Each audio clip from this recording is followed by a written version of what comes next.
Welcome to the Deep Dive. Today, we're tackling a really critical area, especially if you're involved in crypto security. And this deep dive is coming directly off the back of that recent security incident at Coinbase. Right, that's been making headlines. Exactly. So we've gathered a bunch of sources to really dig into this, news from Forbes, Cointelegraph, AP News. Best practices from Crayon Digital, I saw that one. Yeah, analysis of internal vulnerabilities, what folks were saying on Reddit. Always interesting. Insights from Cyber Management Alliance, and some pretty stark statistics on crypto hacks in 2025. Yeah, the numbers are quite something this year already. So our goal here is, I guess, Yeah. pretty simple but essential. Yeah, I think so. Yeah. We want to get a clear picture of what happened at Coinbase, understand why it's, significant for the whole crypto space. Right. And most importantly, figure out what lessons we can all take away for keeping digital assets secure. So we'll try to synthesize the crucial bits from all these sources, give you clear insights without, hopefully, too much information overload. Yep. That's the plan. Cut through the noise. Okay, let's get right into the Coinbase situation then. The initial news dropped on Thursday, May 15th, 2025. What exactly did Coinbase tell us happened? Well, Coinbase disclosed they'd had a security incident. It involved some of their overseas customer support agents. Overseas support, okay. Right. And these individuals were apparently bribed by cybercriminals. Bribed? To do what? To leak user data. Now, it's important to understand, they said this wasn't like a direct hack into Coinbase's core systems. Ah, okay. So not the main servers or anything. Exactly. It was more a compromise of, let's say, the human element within their operations. People, yeah. And sadly, this isn't entirely unique. The rapid growth, sometimes less regulated nature of these overseas support centers, it can, unfortunately, create environments where people might be more susceptible to this kind of thing. Yeah, I can see that.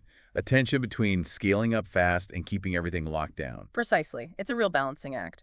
And there was more to it than just data theft, right? I heard something about an extortion attempt. Yes, absolutely.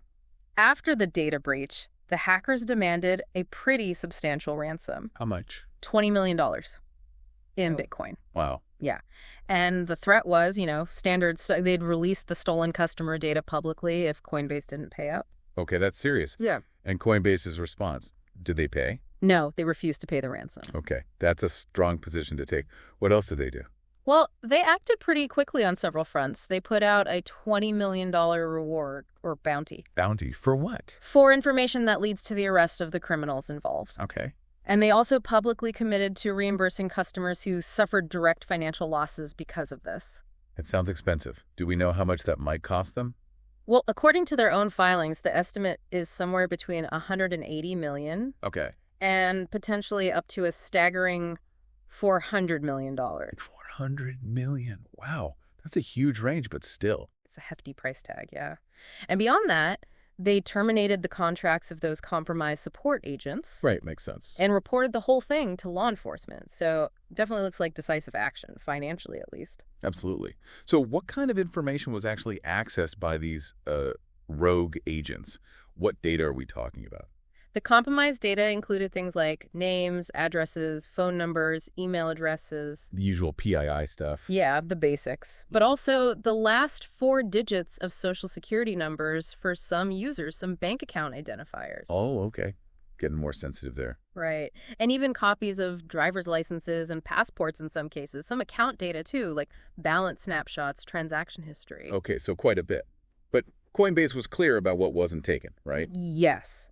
Crucially, they emphasized that highly sensitive information like passwords, private keys. The keys to the kingdom. Exactly. And the actual funds held in user accounts were not directly accessed in this initial breach. Okay, so the most critical access points were supposedly secure. But still, even without direct access to funds, this kind of leaked info, it still creates pretty significant dangers for users, doesn't it? Oh, absolutely. Now, the real danger with this leaked data is something called social engineering. Right, the human hacking element. Precisely. Essentially, it's where criminals manipulate or trick people into giving up sensitive info or taking actions they shouldn't. Like sending crypto somewhere bad. Exactly. With all this personal data names, addresses, maybe even account balance hints, the criminals can create very convincing impersonations. Pretending to be Coinbase support. You got it. They can contact users by phone, email, text, whatever, armed with enough legitimate-looking info to sound real. And then they try to persuade the user to willingly send funds to wallets the attackers control. Scary stuff. It really underscores that point, doesn't it? Yeah. That humans can often be the weakest link. It really does. Technology can be great, but manipulating trust is often easier.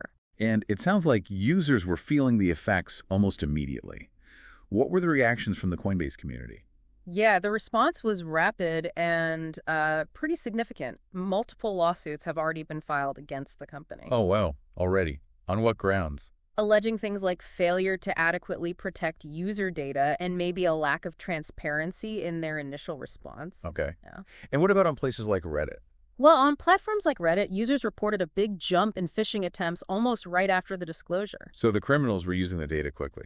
Seems like it. There's widespread concern, about the security of funds, personal information. Understandably. Yeah, lots of users sharing their own experiences with scams, and a really strong theme recommending that people move their crypto holdings to cold storage. Now, cold storage again. Maybe we should quickly clarify that for anyone newer to crypto. Good idea. Yeah, cold storage is simply the practice of keeping your cryptocurrency private keys offline, totally disconnected from the internet. Like a digital vault. Kind of, yeah. Think of it like keeping your valuables in a physical safe at home rather than in a bank account that someone could potentially access remotely. Gotcha. Offline and secure. And what about the market? How did Coinbase stock react to all this? Interestingly, the stock price did dip initially when the breach was announced, as you might expect. Yeah. But it showed some resilience. It actually recovered relatively quickly and even saw a notable increase shortly after that initial drop. Huh. So the market wasn't too spooked long term. It suggests that while the market definitely acknowledged the seriousness of the incident, maybe other factors like broader crypto market trends were playing a bigger role in the stock's overall performance. Interesting. Okay, so that gives us a good picture of the Coinbase incident itself. But like you said, this isn't happening in a vacuum. Let's broaden the view now and look at the wider landscape of security in the crypto exchange world.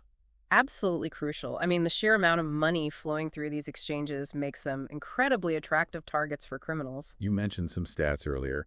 Yeah, and they're pretty sobering. In 2023 alone, a staggering $2.38 billion in crypto was stolen through hacks. Billion. With a B. With a B. And the situation seems to be escalating fast. By mid-May 2025, so not even halfway through the year, we've already seen $1.74 billion lost to hacks. Whoa. Wait, how does that compare to last year? Well, that $1.74 billion is already 4 times the total amount stolen in all of 2024. 4 times the entire previous year in less than half a year. Yeah. 2024 saw about $420 million stolen in total, so a massive jump. That's genuinely shocking. Those numbers really hammer home why strong security is just non-negotiable here. Absolutely. It drives home why understanding and implementing robust security measures is critical for anyone touching crypto. So what are the fundamental best practices exchanges should be employing, given this crazy risk level? Well, that Crayon Digital piece outlines a pretty comprehensive set. Top of the list, almost always, is multi-factor authentication, MFA. That extra code from your phone. Right. Usually, yeah. Adds an essential layer beyond just a password. Then there's cold storage, which we just talked about. Keeping most funds offline. Exactly. Paramount for preventing online theft. Regular security checks are also vital. What kind of checks? Both internal ones and, importantly, independent external audits.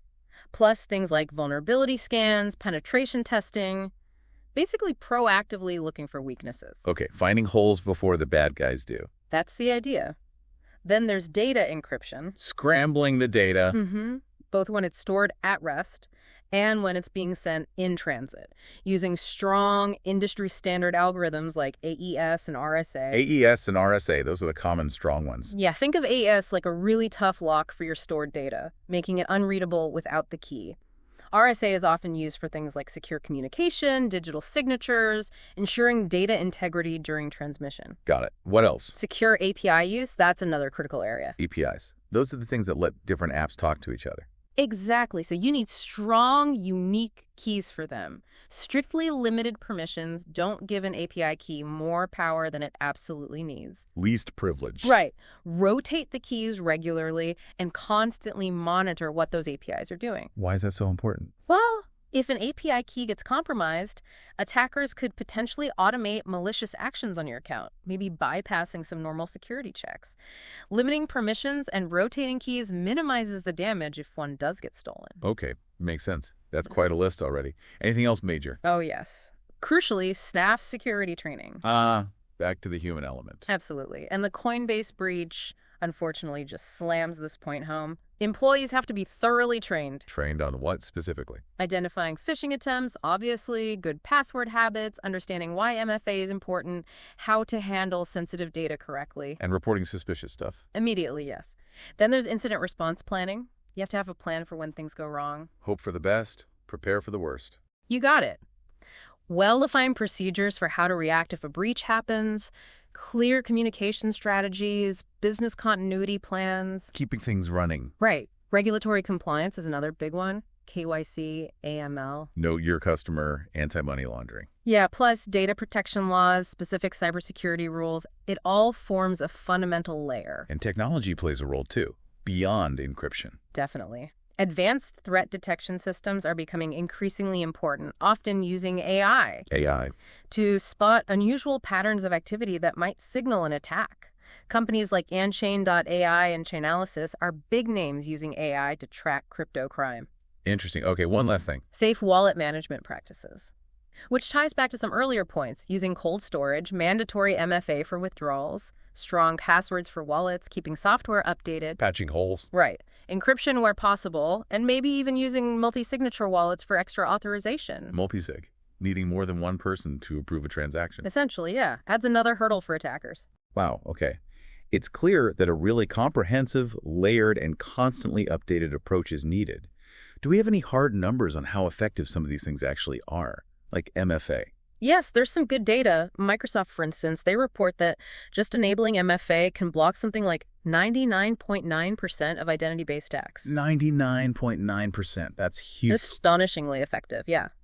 And Ledger, the hardware wallet company, they consistently emphasize that cold storage is simply the most secure method for long-term crypto storage. So the principles work, and we are seeing exchanges talk about implementing these things. We are. Bit2Me, for example, they publicly state they store 100% of user funds in cold wallets and even have insurance. Insurance too, okay. Coinbase themselves, pre-incident, reported storing 98% of customer funds offline using 2FA AES 256 encryption. So they were doing a lot of the right things on paper. Exactly, which shows that many exchanges are implementing these critical measures. But as the Coinbase incident sadly illustrates, even strong external defenses can potentially be undermined by internal vulnerabilities. Which brings us right back to that really critical point. These internal vulnerabilities and, well, the whole issue of trust.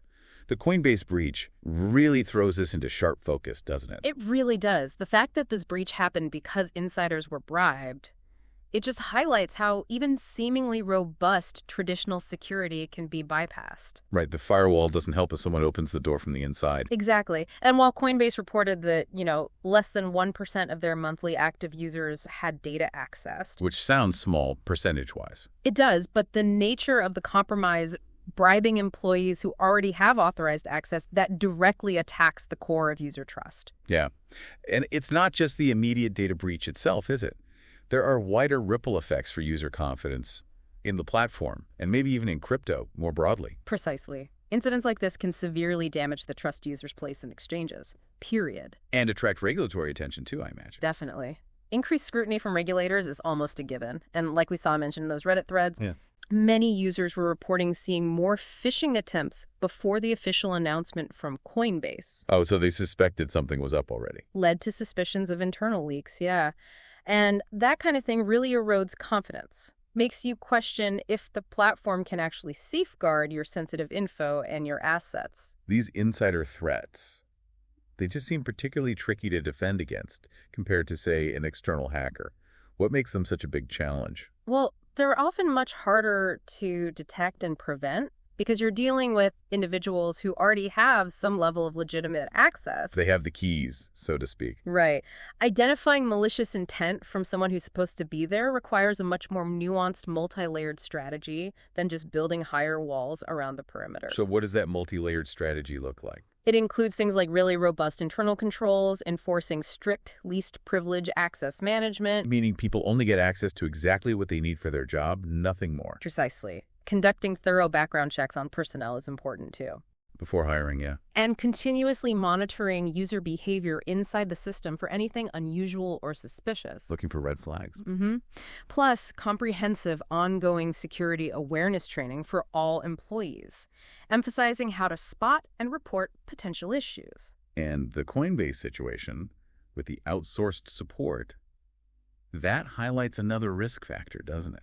It absolutely does. Outsourcing critical functions like customer support, especially to potentially more vulnerable locations, if you don't have extremely rigorous security measures and oversight in place, it introduces significant risk. Yeah, makes sense. And the consequences when these internal breaches happen, they can be massive for the exchanges themselves, right? It goes way beyond just the user impact. Oh, absolutely. The financial costs, for one, remediation efforts, compensating customers like we're seeing with Coinbase's estimated $180 to $400 million. Just staggering numbers. Right, and potential fines from regulatory authorities on top of that. But beyond the money, there's the considerable reputational damage. That can be really hard to quantify, but incredibly impactful.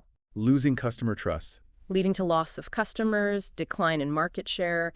Rebuilding that trust, it can be a very long, very challenging process. So considering all this, the breach, the vulnerabilities, the cost, what are the key lessons learned here from Coinbase, and what are they doing now? Well, Coinbase themselves have publicly said they're making significant investments in enhancing their capabilities, specifically around detecting and preventing insider threats. Okay, focusing on that internal weak point. Team so.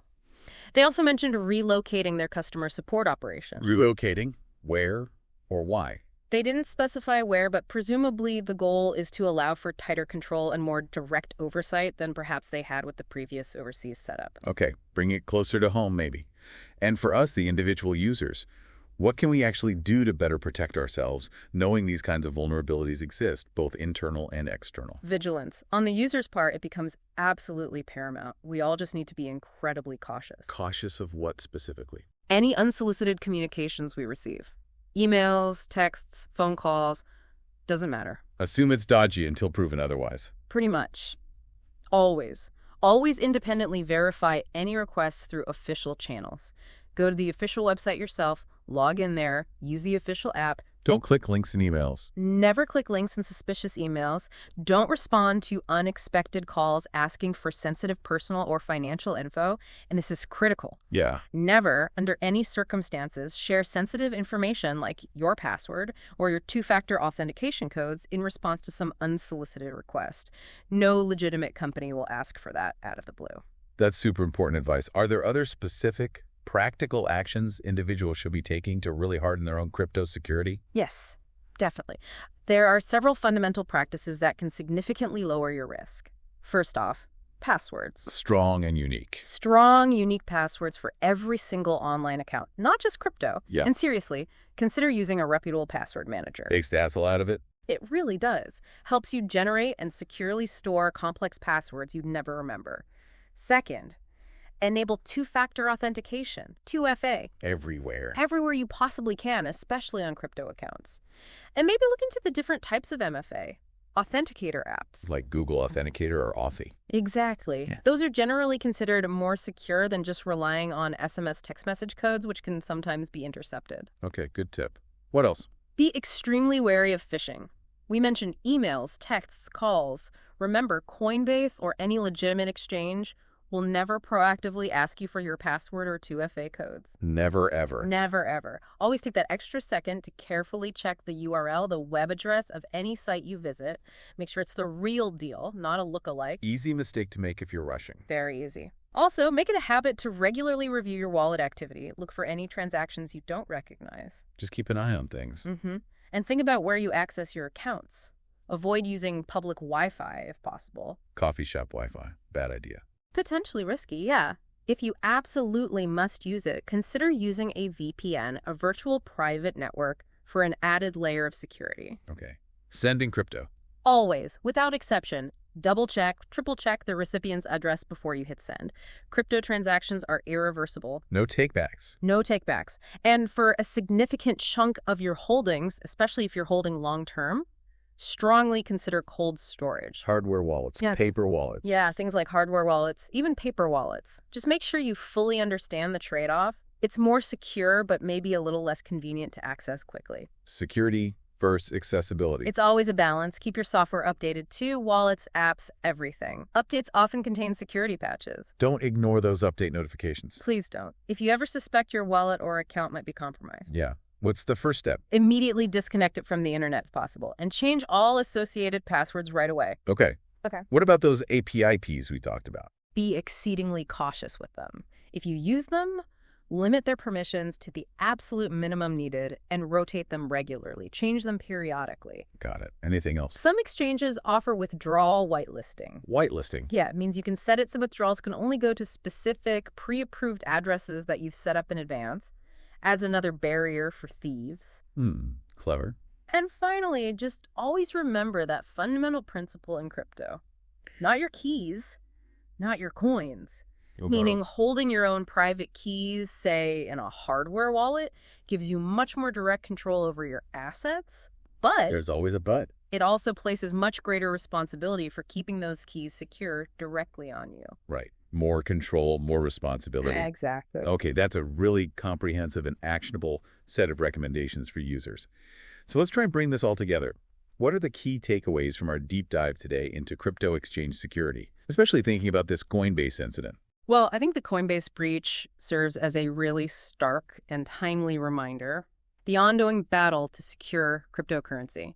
It's complex, it's constantly evolving. Not getting any easier. Doesn't seem like it. And even large, well-established exchanges, the ones with significant resources, they remain vulnerable. Especially to certain kinds of threats. Especially, it seems, to sophisticated insider threats and those social engineering tactics that really target human psychology. So while implementing and maintaining robust security practices at the exchange level is absolutely essential, it's the foundation. Right. They have to do their part. They absolutely do. But the responsibility for security doesn't end there. Individual users like you and me, we must also be proactive, informed, and diligent. Taking concrete steps ourselves. Taking concrete steps to protect our own digital assets in what is undeniably an increasingly challenging environment. Absolutely. And that leads us perfectly into our final provocative thought for you, our listener, to mull over. With cybercriminals constantly adapting their methods, and these lines between external hacks and internal threats becoming, well, increasingly blurred, how can the cryptocurrency industry as a whole foster a stronger, more deeply ingrained culture of security and shared responsibility? How do we build and sustain lasting trust? That's the big question. Yeah. And beyond just securing your own individual accounts, what broader role do you, as an individual user within this whole ecosystem, play in this ever-evolving landscape? Interesting angle. It's not just about protecting yourself, but contributing to the overall health of the space. Maybe. Something to think about. We've certainly covered a lot of critical ground today, from the specifics of the Coinbase security incident. Right, the bribery, the data leak. To the broader landscape of security best practices, those stark statistics. Yeah, the billions being lost. And crucially, those individual responsibilities and actions we can all take. Each of these areas is complex, definitely warrants further exploration. For sure.